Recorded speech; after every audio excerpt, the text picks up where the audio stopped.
Bismillahirrahmanirrahim. Assalamualaikum warahmatullahi wabarakatuh.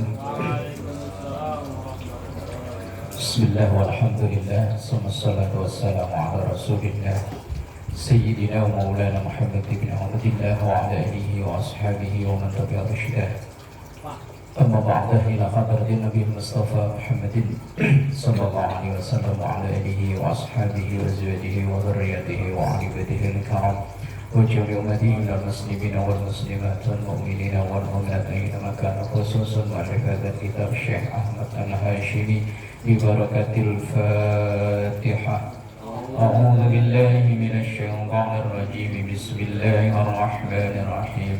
الحمد لله رب العالمين الرحمن الرحيم مالك يوم الدين إياك نعبد وإياك نستعين اهدنا الصراط المستقيم صراط الذين أنعمت عليهم غير المغضوب عليهم ولا الضالين آمين.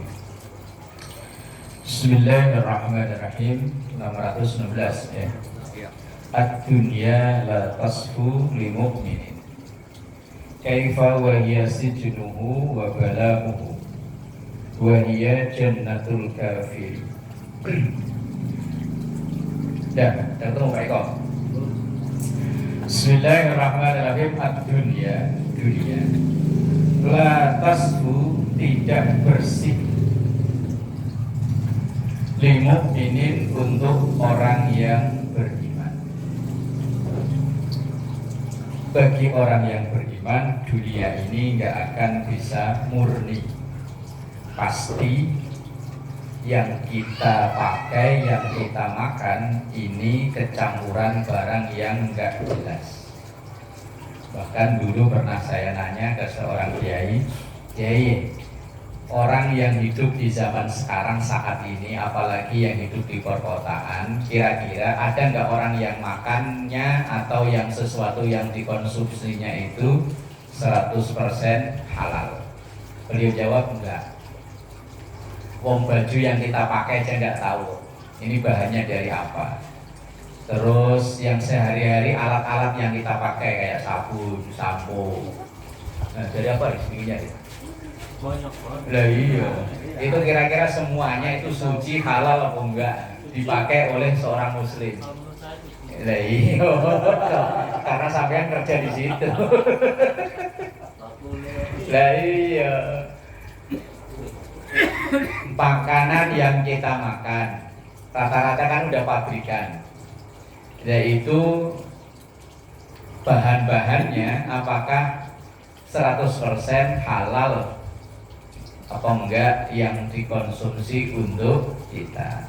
Beliau bilang katanya enggak. Ya ada sih, kalau pas hujan kita keluar langsung mangap, nah itu 100% halal. Kalau jatuh ke genteng itu pun belum tentu halal ya. Siapa tahu ada tai kucing di situ. Nah, iya. Atau mungkin kalau jatuh ke genteng orang, ya kalau yang punya genteng nggak ikhlas, nggak ridho, kan sama saja kayak nggak halal. Maka ad-dunya la tasfu li mu'minin. Dunia ini nggak akan bisa murni bersih halal untuk orang yang beriman.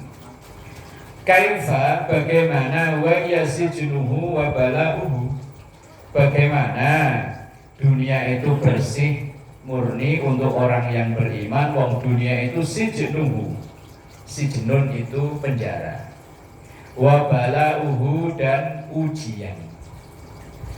Kita orang Islam ini banyak hal-hal yang tidak diperbolehkan, sementara orang yang lain Islam apa saja boleh. Kalau ngelihat di YouTube orang makan kepiting hidup, bukan kepiting, malah yuyu, ular, apa aja dimakan, yang penting mereka doyan. Nah kalau Islam kan dibatasi, ini halal apa enggak. Wong kalau kita berkonsumsi itu kan patokannya 3, halalan, thayyiban, wala tusrifu. Halal yang pertama, yang kedua thayyiban, baik. Halal ada yang enggak baik. Jeruan halal Pak Ji ya. Kalau yang masih muda-muda ini halal. Ya thayyiban. Ya halal sih halal, teman thayyibannya ini loh. Kalau udah umur 60, 70 kan halal tapi kan tidak thayyiban. Oh, habis makan itu lehernya nggak bisa nengok, kepalanya puyeng, leng-leng, miring-miring kan. Berarti kan tidak thayyiban kan. Lah terus patokan ketiga wala tusrifu, jangan berlebihan. Apapun kalau dikonsumsi dalam berlebihan pasti enggak bagus. Konon katanya air ini loh, katanya kan enggak berefek ya. Iya itu kalau segelas, coba sebaskom. Lah iya, kan tetap aja konsep dalam Islam itu orang berkonsumsi itu halalan thayyiban wala tusrifu. Halal, baik dan tidak berlebihan. Biar enak, sop iga enak Pak Haji ya. Enak kalau semangkok Pak Haji. Kalau 2 mangkok masih enak lah 2 mangkok. Masih, kalau angkok ketiga itu mulai deh. Malah seenak-enaknya sop iga kalau semangkok, kalau 3 mangkok apalagi mangkok gede wis ora enak. Iya wis deyeng-deyeng lah. Mancing itu enak Pak Haji ya. Kalau sejam 2 jam, coba 2 hari gak istirahat.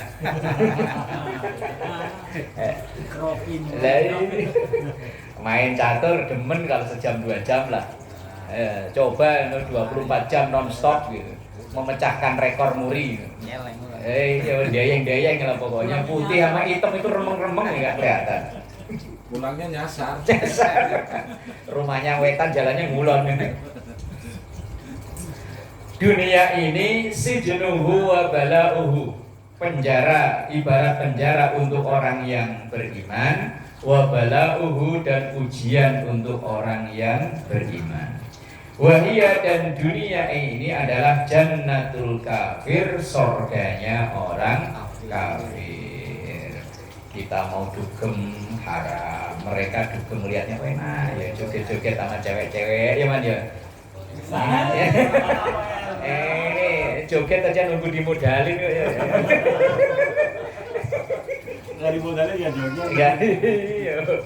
Lah sementara mereka yang orang-orang nggak beragama itu, waduh, biar wajah nggak ganteng jadi kerubuti cewek cakep-cakep. Wong itu surganya dia memang. Surganya sama di panggung. Itu kalau sejam 2 jam Pak Idris, 3 jam dia mulai lempok.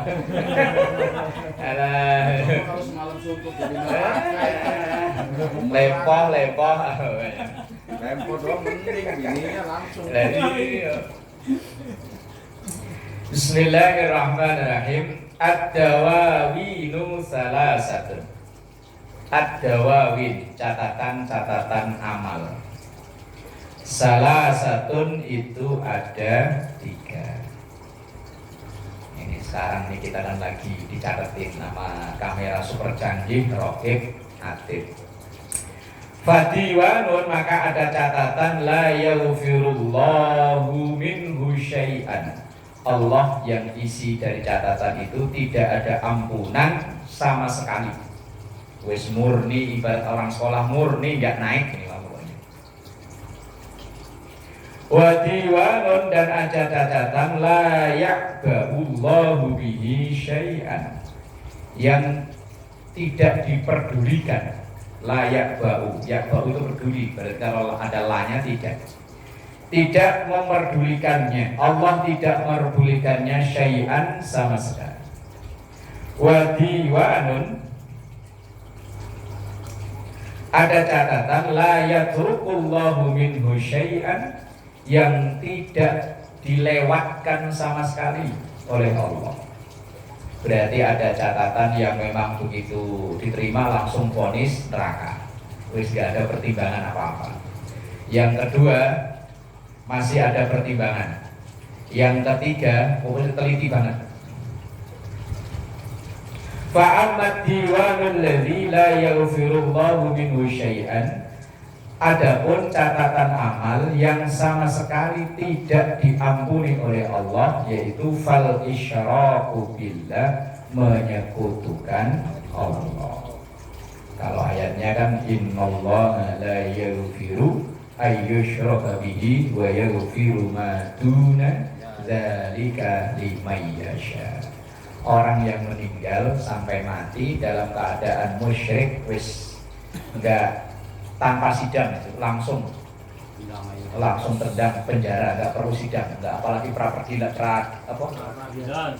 susah banget ngomongnya, peradilan enggak, pokoknya langsung tangkap langsung bleng. Itu kalau sampai mati, ia mati dalam keadaan syirik, menyekutukan Allah. Syirik itu kan ada dua kelas ya. Ada namanya syirik jali, bukan bang jali loh kan. Jali itu terang-terangan. Mungkin kita tidak, ya orang yang datang ke pohon, datang ke sendang, datang ke gua-gua, ke mbah, ini kok proyek agak seret ini gimana mbah? Nah, kan insya Allah enggak lah ya, enggak. Cuman yang kedua ada namanya syirik khafi. Syirik khafi itu syirik yang tersamarkan. Tapi syirik khafi ini enggak sampai masuk ke dalam kategori yang ini. Syirik khafi itu orang yang kalau enggak saya, orang yang keluar egonya kalau enggak saya, enggak beres itu kerjaan. Kayaknya dia yang paling top itu masuk dalam kategori syirik khafi. Lah kalau syirik jali yang dimaksud ya ini syirik jali, syirik yang terang-terangan yang memang dia menyembah sesuatu yang selain Allah. Kok sampai mati dia begitu ya wes nggak ada ampunan, langsung beledem. Kalau di daerah-daerah, apalagi di Jawa, bulan-bulan suro begini kan banyak bulan-bulan yang orang anggapnya keramat dan lain-lain.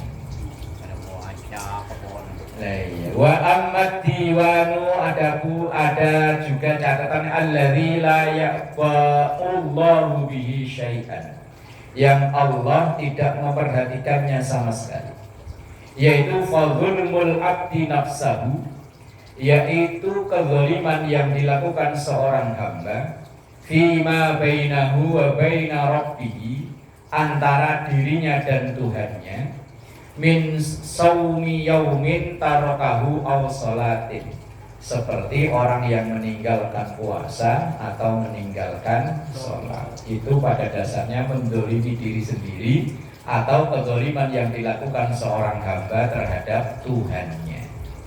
Lah kalau itu Allah masih ada pertimbangan, masih bisa mengajukan pra-peradilan, masih bisa ada pertimbangan. Kalau memang Allah mengampuni, ya akan dipindahkan ke surga. Tapi kalau enggak, ya wis itu terserah Allah. Fa innallaha ta'ala yaghfiru dzalika in syaa'a wa yatajawazu. Fa innallaha ta'ala, maka sesungguhnya Allah Ta'ala yaghfiru, mengampuni dzalika, kezaliman itu, kezaliman meninggalkan sholat, meninggalkan puasa, itu maksudnya. Insya'a, apabila Allah menghendaki, wa yatajawazu, dan membebaskannya atau membebaskan atau mengampuni dari kezaliman itu. Wa amad diwanul ladzi la yatrukullahu minhu syai'an, adapun ada catatan amal yang sangat diteliti oleh Allah, yaitu famadzalimul ibadi, kezaliman seorang hamba, bainahum, di antara sesama hamba. Yang hadis sering disampaikan ketika halal bihalal itu kan masalah ini. Ada Rasulullah kan menyatakan atadruna manil muflis, wahai para sahabatku, tahu nggak orang yang bangkrut? Terus sahabat menjawab, al-muflisu fina la dirhama wala mata. Orang bangkrut itu ya yang nggak punya duit, nggak punya harta. Rasulullah menjawab, bukan itu. Bangkrut itu orang yang dari sisi ibadah mahdhahnya bagus, sholatnya rajin, puasanya rajin, tapi satu sisi dengan kemanusiaan, dengan sesama kita nggak baik perilakunya. Orang dimaki-maki, dipisau-pisaui, dibentak-bentak, terus pokoknya dianiaya lah ya bahasanya. Lah orang yang dibentak-bentak, dimaki-maki nggak berani balas, wong dia atasannya sering ngasih pinjaman kan ya man ya. Bahkan yang meneng wae, dimaki-maki wis meneng wae. Pasrah lah. Tapi dalam hatinya awas. Awas suatu saat. Sampai mati belum bisa balas. Nanti di akhirat akan dihadepin tuh dua orang. Umpama Eman yang didolimi, contohnya Eman ya. Umpama yang dolimi Pak Idris umpama. Contoh yang ada yang ada. Umpama Eman ini keneknya Pak Idris dimaki-maki mulu. Pakai bahasa goblok. Eman mau balas gak berani, wong mandornya apa namanya? Tukangnya. Akhirnya diem cuman dalam hati awas. Pak Idris ibadahnya tekun. Nah, ini di akhirat diketemuin lagi. Eman, gimana Man? Siap ya Allah. Saya dulu di dunia dimaki-maki tiap hari sampai saya malu saya. Mau balas gak berani. Terus maunya apa Man? Pokoknya pada sholatnya buat saya lah. Oh ya udah, ambil. Udah, kalau maki-maki satu orang cuma pahala sholat. Nah, kalau yang dimaki-maki banyak orang kan pahala puasa habis, pahala sholat habis. Nah, itu artinya kezaliman yang dilakukan oleh seseorang itu di akhirat pasti ada balasannya. Bahkan saya pernah membaca wallahu alam ini hadis atau bukan. Antar binatang sekalipun itu nanti akan dipertemukan kisah balasannya. Misalnya ada kambing surudukan, yang satu kambing ini nggak bertanduk, yang satu bertanduk. Lah nanti dihidupin lagi tuh dua-duanya. Tapi wallahu alam ini hadis bukan lupa. Nanti yang nggak bertanduk tadi disuruh duduk, tapi habis itu selesai. Kayak di akhir surah Amma yatasaalun kuntu turaba, akan semuanya menjadi tanah. Tapi kalau manusia enggak. Ya itu tadi suruh, makanya kalau lagi di orang terus antengin aja Man, tenang. Nah kalau kita ngomelin bini bosan silakan nih. Gimana itu? Lah kalau udah minta maaf selesai urusan. Lah kayak tadi mintanya, misal habis dimaki-maki begitu sore pulang kerja, Man maafin ya. Wah selesai urusan. Harus minta maaf. Selesai urusan. Kalau udah minta, makanya kan acara halal bihalal itu kan maksudnya itu. Kalau kita minta maaf atu-atu ke rumah perorangan kan nggak ke Uber, ya wes. Kadang perusahaan ngadain, terus wilayah di RT RW kadang di kelurahan ngadain. Siapa tahu tuh RW-nya suka maki-maki bawahannya. Nah akhirnya bawahannya mau nggak berani, lurah ya begitu, misal pimpinan perusahaan ya begitu. Akhirnya udah maafin yo, kata anak buah yo Pak, kita saling maafin ya, iya. Nah, selesai udah. Walaupun dalam hati masih dongkol, mau kadang ucap kok. Kata anak buahnya aja kalau Pak nggak datang mas. Belum beres tuh. Lah yang penting kan dia udah minta maaf Pak Ji. Lah kita nggak maafin itu urusan kita sama Allah ganti.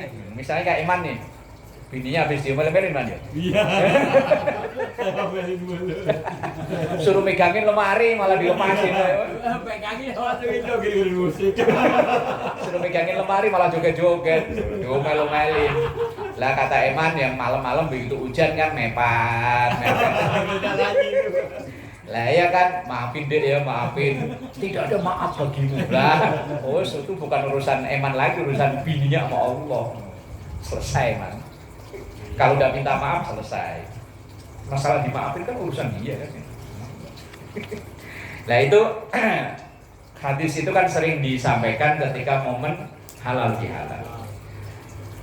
Bainahumul al-qisasu la mahalata. Di antara mereka yang pendolim dan yang didolimi itu ada kisos, ada balasan yang setimpal. La mahalata, yang tidak bisa mengelak sama sekali. Itu maksudnya. Bismillahirrahmanirrahim. 218 ad-dinu, agama, yusrun, itu mudah. Agama itu gampang. Puasa wajib, kalau nggak kuat wis setengah hari minum, tapi wajib kodok. Nggak kuat lagi, minum lagi. Nggak kuat lagi, ya minum lagi. Lah sampai aki-aki ya baru bayar fidyah. Kalau bayar fidyah nggak punya duit, difidyain. Gimana nggak gampang Islam itu? Islam itu artinya gampang aslinya. Yang bikin ribet kan kadang kitanya ini. Ini nggak boleh, ini nggak boleh. Wong sholat wajib, yang kuat berdiri, nggak kuat duduk, nggak kuat duduk rebahan, nggak kuat rebahan wis mentok isyarat udah nggak kuat disolatin, selesai. Ad-dinu agama ini yusrun mudah. Kadang yang memberatkan itu kan budayanya, bukan agamanya. Kayak misalnya orang akad nikah, itu kalau ngikutin murni agama kan cuma nganten laki, nganten perempuan, wali, saksi, mahar, ijab kabul, kan cuma itu tok. Nah, yang penting pokoknya pengantin perempuan itu ikhlas ridho, dikasih mahar air ini segelas ya untuk pokok. Yang penting perempuannya ridho, selesai kan? Yang mahal kan ongkos sewa sound system, apalagi sewa biduan ya. Lah yang mahal kan itu. Lah kan budayanya kan yang mahal. Kalau agamanya cuman yang penting ada wali, nganten laki, nganten perempuan, wali, saksi 2 orang, mahar, ijab kabul, selesai. Penghulu bukan, itu mah tambahan dari negara. Lah yang bikin ribet itu ya budayanya. Kalau Betawi ya palang pintu itu pasti. Palang pintu ini bayar berapa Pak? Lebih mahalan palang pintunya sama maharnya ya. Mahar cuma seperangkat alat sholat berapa sih? Ya kecuali seperangkat alat sholat itu musola sama imam sama marbotnya lah. Lah iya jemaahnya dong, lumayan. Sertifikatnya dia berapa kan? Yang mahal itu kadang budayanya. Kalau agamanya enggak mahal.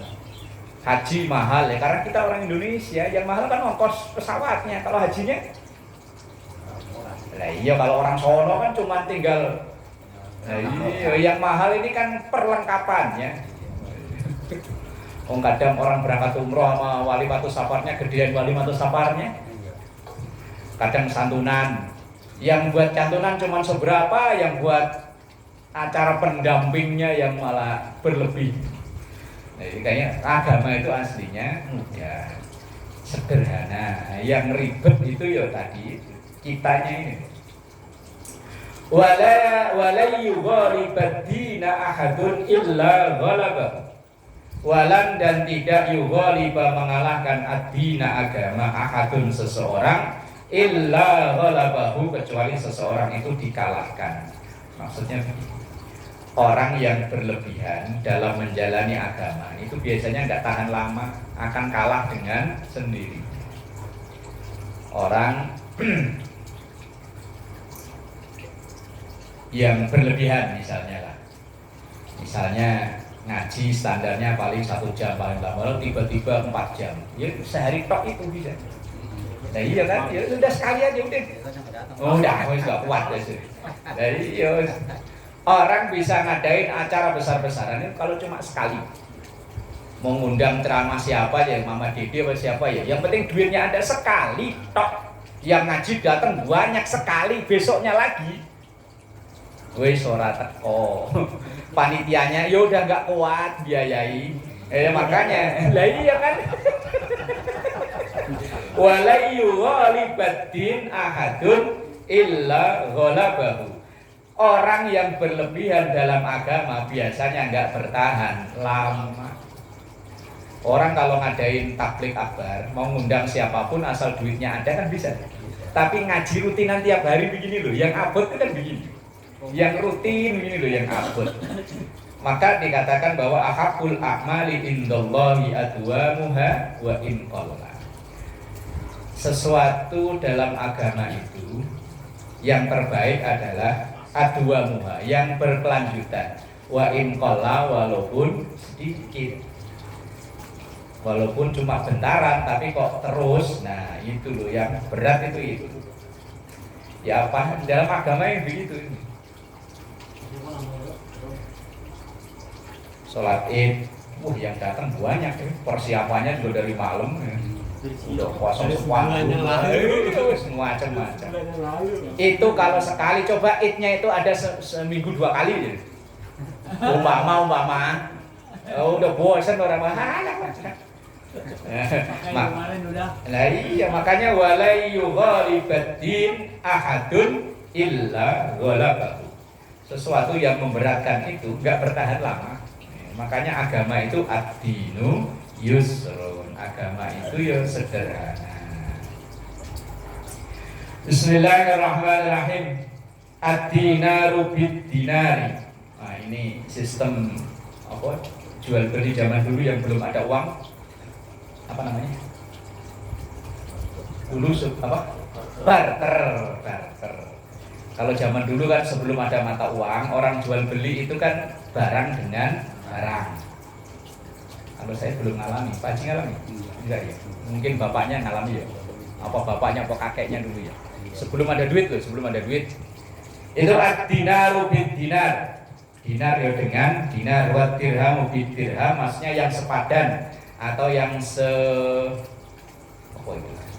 Kalau misalnya beras kilo itu sepadannya dengan pisang berapa tandan gitu loh, maksudnya yang sepadan itu. Nah, iya sistem barter tapi yang sepadan. Wasa'u hintatin bisa hintatin, dan satu sok hintoh itu gandum. Bisa hintatin ya dengan senilai satu sok gandum itu. Ya kesepakatan di masyarakat biasanya kan orang itu punya hukum tradisi apa budaya ya. Kalau budayanya segini ya segini. Wasa'u syairin, dan satu sok syair. Syair itu ya jenis-jenis gandum. Bisa syairin ya sejenis dengan itu. Wasa'i milhin, bisa milhin, satu sok garam ya dengan garam seharga dengan itu. La fadla baina syai'in min dzalik, dan tidak boleh ada kelebihan dari pertukaran itu. Maksudnya ini kan ya kesepakatan bersama ya. Kalau dulu belum ada mata uang, kalau sekarang sudah ada mata uang. Nah, sekarang ukuran barang itu kan diukur dengan mata uang. Kalau dalam Islam ukuran itu apa? Kolektoral apa ya kalau bahasa ekonominya apa Pak Eko? Nggak tahu ya. Kolektoral kalau nggak salah namanya. Ukuran nilai satu barang itu kolektoral. Kalau dalam Islam itu aslinya emas, makanya emas. Emas itu dari zaman dulu sampai zaman sekarang, walaupun yang berbeda itu kan nilai rupiahnya, bukan emasnya. Makanya kalau misalnya kita meminjam duit, misalnya dulu tahun 90 kita minjemin saudara uang 1 juta. Lah sekarang tahun 2024 kok dipulangin 1 juta, kita mau nggak? Iya dulu tahun 90 kita punya saudara minjem duit, entah mungkin dia buat apa, kita minjemin 1 juta. Lah sekarang 2024 udah 34 tahun, mulangin 1 juta lagi, kita terima nggak? Padahal yang kita tahu kalau minjem duit 1 juta balik 1 juta gitu kan? Iya. Kalau lebih berarti riba. Riba udah tahu hukumnya, dosa. Lah sementara kasus yang ini gimana? Ya, standarin emas. Lah iya makanya dalam Islam itu aslinya standarnya itu makai emas. Misalnya dulu tahun 90 duit 1 juta itu dapat berapa gram emas? Emas 3 gram dah. Umpama ya 10 lah ya. Umpama ini 10 gram. 1 juta umpama 1 gramnya 100 dulu. Lah sekarang tahun 2024 mulanginya ya senilai 10 gram emas itu tadi. Sekarang sekitar juta. Lah ini makanya. Lah makanya dalam Islam itu aslinya ada namanya kolektoral. Kolektoral itu nilai tukar barang. Saya ahli ekonomi aja pada sekolah mas, saya dulu jurusannya IPA bukan jurusan ekonomi saya. Cuma sering-sering baca aja sering. Nilai tukar barang itu namanya kolektoral. Lah makanya kolektoral itu kalau dalam Islam itu aslinya ukurannya emas. Lah kalau orang kampung dulu biasanya hewan mereka. Sapi. Kalau dulu misalnya tahun 90 minjem uang 1 juta itu senilai sapi, maka mengulangi tahun berapapun ya maunya senilai sapi itu. Lah kalau sapi kan kadang ya tergantung lah ya. Lah makanya kolektoral yang dibenarkan dalam Islam itu aslinya emas. Yang apa namanya pasti nilainya enggak berubah. Ininya yang mati, baterainya habis. Oh, kendor kali ya. Lah kalau uang ya tadi ada penyusutan nilai. Nilainya uang loh ya. Lah kayak rumah nih rumah. Dulu waktu misalnya kita akad Kayak Pak Mansur misalnya tahun berapa? 2012. Itu kan ada nilai jual rumah berapa dulu ya Mbak? 200 umpama ya. Lah nanti umpama ngambil 20 tahun. Lah apakah masih tetap 200? Ya enggak kan? Lah ya makanya kalau seandainya kok ada kenaikan pembayaran, itu hitung-hitungannya ya tadi sama aslinya. Nilai uangnya sama, hanya jumlahnya yang berbeda. Makanya kalau dalam Islam itu ya tadi itu nilai tukar uang itu aslinya ukurannya emas.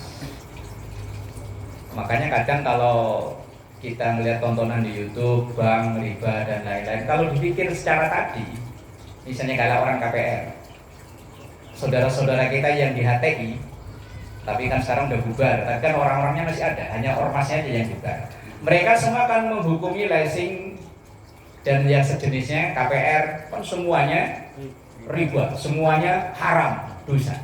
Tapi kalau kita mendengar penjelasan dari ulama-ulama lain yang memakai kolateral emas itu tadi, ternyata ya tadi, misalnya tahun 2012 Pak Mansur ngambil rumah ini seharga 200, begitu nanti umpama ngambil 20 tahun yang akan datang, nggak mungkin kan masih harga rumah 200 itu.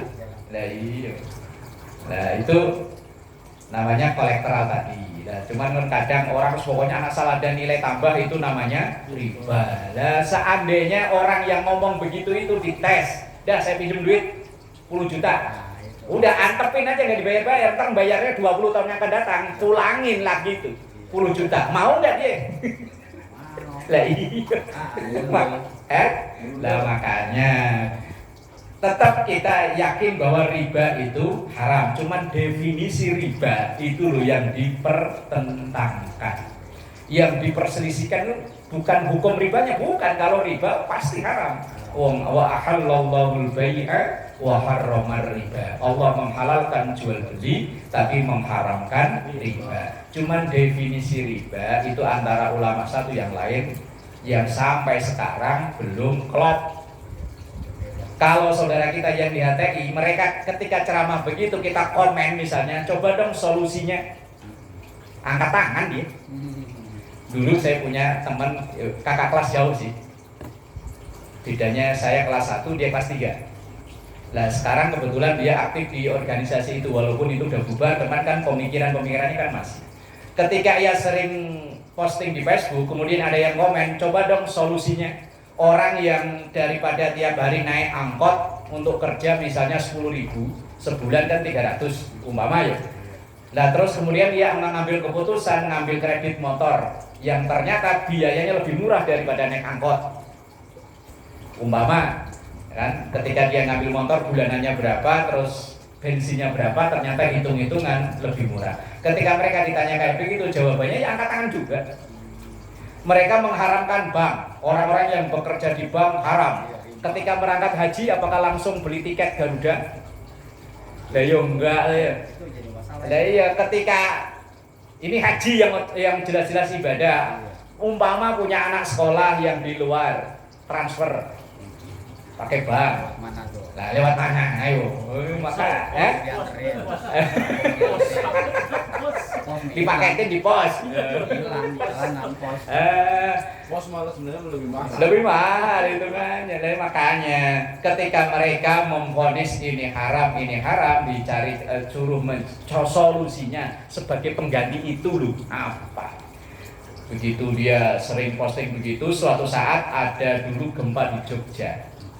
Lah dia bikin apa kayak selebah apa di Slayer, open donasi, bawahnya salurkan lewat bank.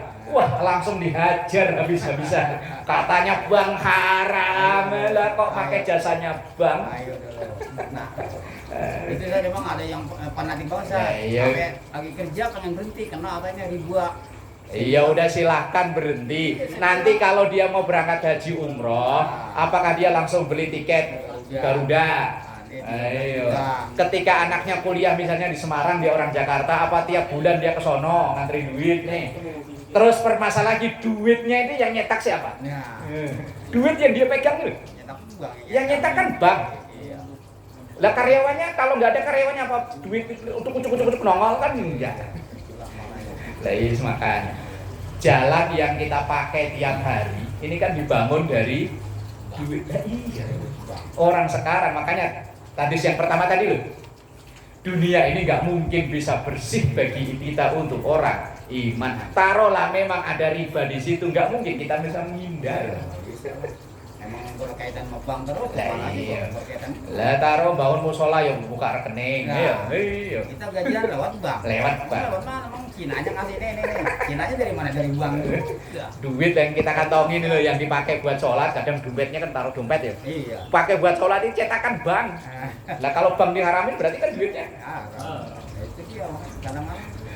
Dulu saya pernah punya temen, dia fanatik banget bahwa gambar termasuk foto itu haram. Langsung saya giniin, pinjam dompetnya dong. Sini begitu ada dompet, duitnya saya ambilin. Langsung saya kepol-kepol saya masukin. Dah ya, pulang saya. Duit saya ada gambarnya. Terus saya ingin foto KTP. Oh, itu ada gambarnya KTP itu. Oh, kan tuh. Haram buang gitu. Si Ahmad. Jalan jalan sih ya. Ya Allah, emang zaman sekarang kadang ya tadi ada orang yang kebangetan kaku. Iya, bener. Tapi ketika diajak ngobrol begini nih, dicarikan solusinya bingung, kecuali dia kembali ke hutan. Ya kan? Padi nanam sendiri, ikan itu sendiri, baju Jahit sendiri. kembali kayak zaman Nabi Adam kali ya. Iya. Oh, itu mungkin. Jangan dari bahan, dari daun-daun aja baju itu. Iya.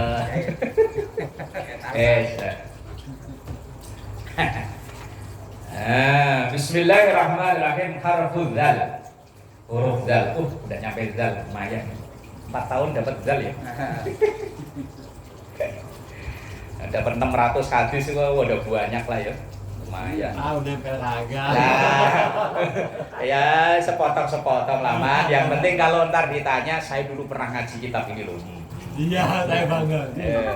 Saya ngaji ini. Saya ngaji ini. Minimal larangan yang larangannya sama enggaknya kan kita tahu. Umpama coba bacain, baca nih. Kalau bacain beri itu wangi piro.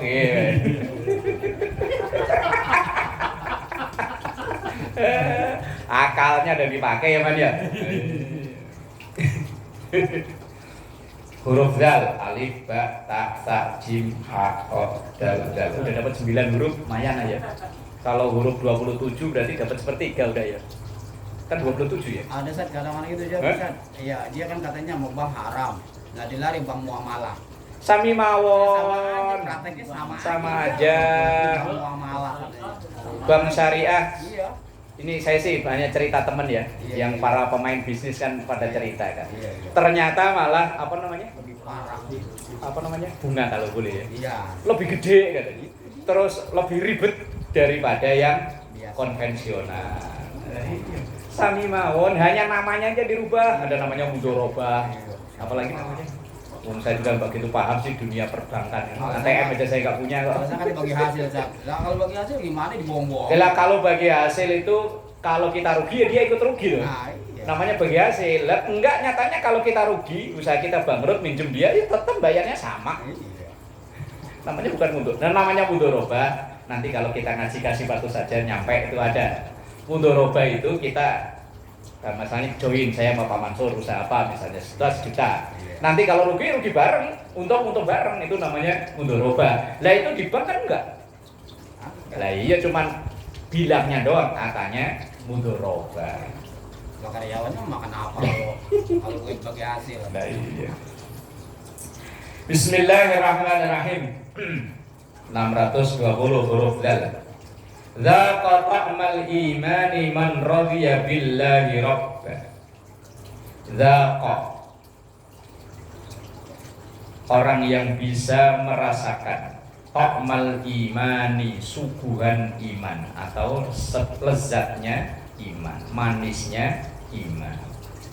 Man yaitu seseorang radhiya yang ridho billahi kepada Allah Rabba sebagai Tuhannya, wabil islami dina dan Islam sebagai agamanya, wabi Muhammadin dan kepada Nabi Muhammad Rasulah sebagai Rasulnya. Seperti bacaan yang sering kita baca, raditu billahi Rabba wabil islami dina wabi Muhammadin nabiyya wa rasulah. Pertanyaan mungkar nakir kan cuma itu ya. Iya. Dapal kan? Apa ya? Kalau dapal berangkat dulu kan? Enggak, maksudnya survei, ntar kalau memang enak kan ntar Aris nyusul kan?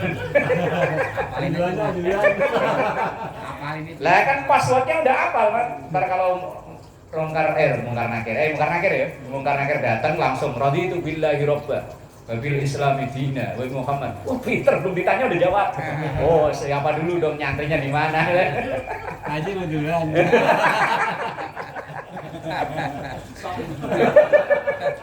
Survei. Kalau memang harga cocok lanjut, dan yang lain nyusul. Ya kalau nggak cocok kan, ya tetap lanjut, nggak bisa balik. Santaran aja. Jadi WA Aman.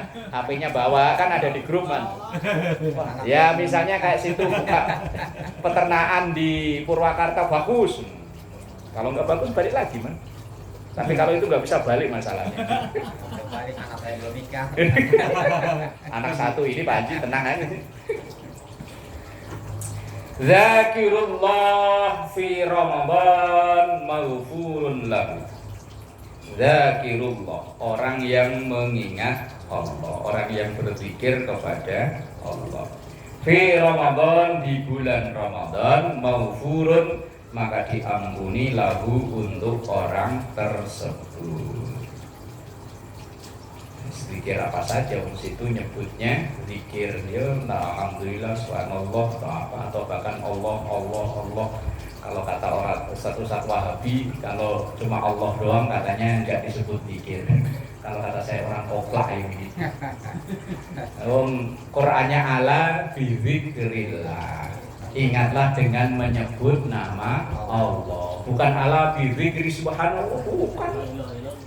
Iya, pakai Allah ya sudah termasuk bagian dari zikir. Mereka bilang kalau nggak ditambah subhana, nggak ditambah alhamdulillah bukan zikir.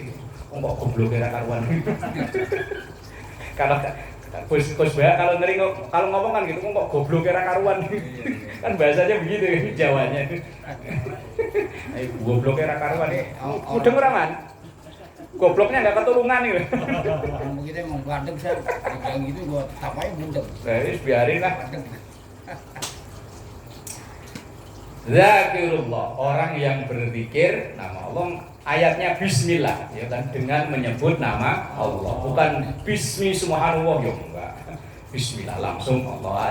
Ayat yang sering kita dengar ya ala bizikrillah, dengan menyebut nama Allah. Di situ teksnya nggak nambah subhanallah, nggak nambah. Justru kalau nambah-nambah itu namanya bid'ah. Ya man?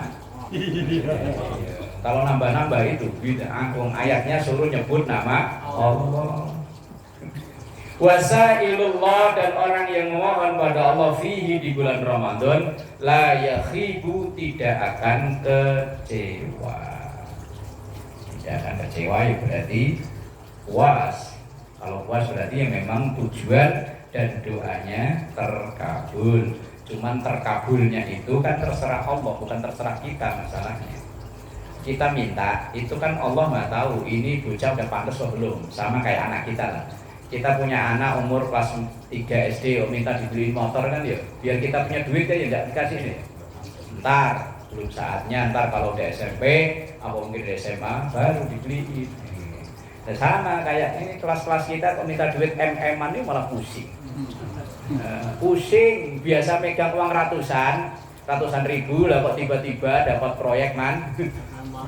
Umpama dapat proyek itu kitchen set anggota DPR se-Indonesia. Amin. Nah kalau kebenaran pusing man, nyari karyawan, nyari modal, nyari izin usaha, pusing. Ada stadionnya.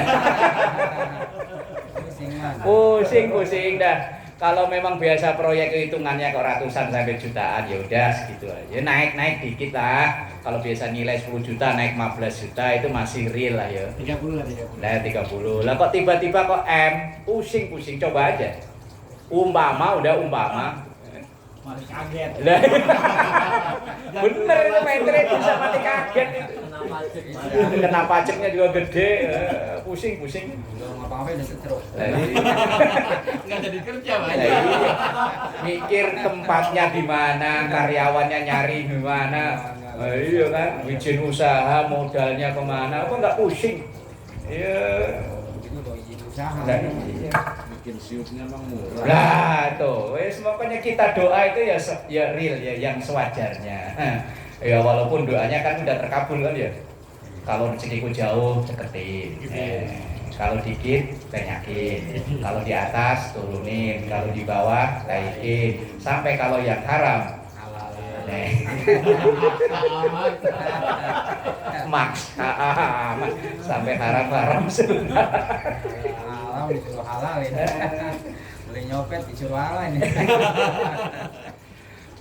Yang mohon pada Allah di bulan Ramadan pasti dijabah. Cuman ngijabahnya kapan itu nanti Allah yang ngatur. Wes pokoknya kita jalani apa.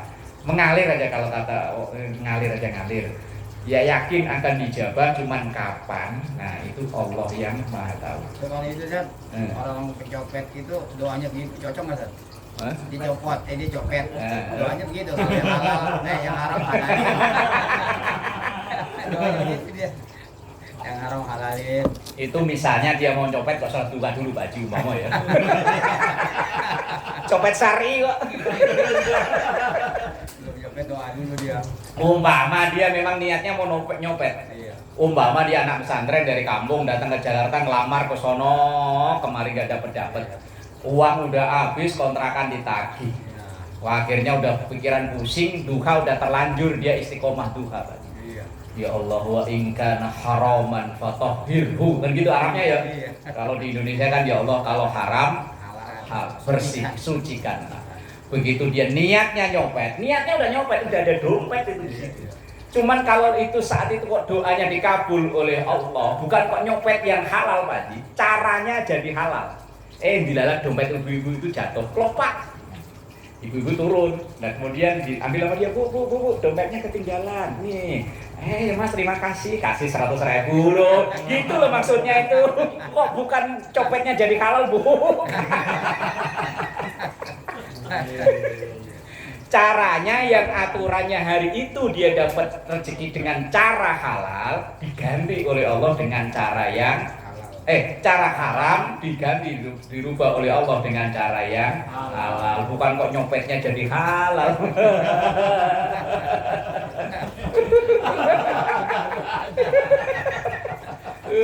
Loh, iya kan? Misalnya memang dia niatnya udah nyopet, udah pusing dia nyari buat bayar kontrakan, buat makan seharian. Niatnya udah nyopet, udah pakai baju rapi kayak si Saeb ya kan. Saeb itu idola, saya seneng lah Saeb itu. ABC, ACB apa ABC? Akademi Bandung Copet apa? Seneng saya itu. Ya preman di sini saya senengin Saeb kok. Copet pakai briefing pagi dulu. Umpama itu udah di briefing baju niatnya dia nyopet dan dilala. Begitu doanya duha dikabul oleh Allah ya tadi bisa jadi mak-mak itu dompetnya jatuh, yang ambil kemudian bu. Terus dikasih 100.000. Loh, dapat halal kan? Itu namanya wa in kana haraman wa tahhiru. Kalau memang rezekiku hari ini caranya dapatnya haram, rubah ya Allah dengan cara yang halal yang bersih, bukan kok nyopet jadi halal. Enggak begitu maksudnya kan. 622 Dzubbu an a'radikum bi amwalikum wallahu a'lam bissawab.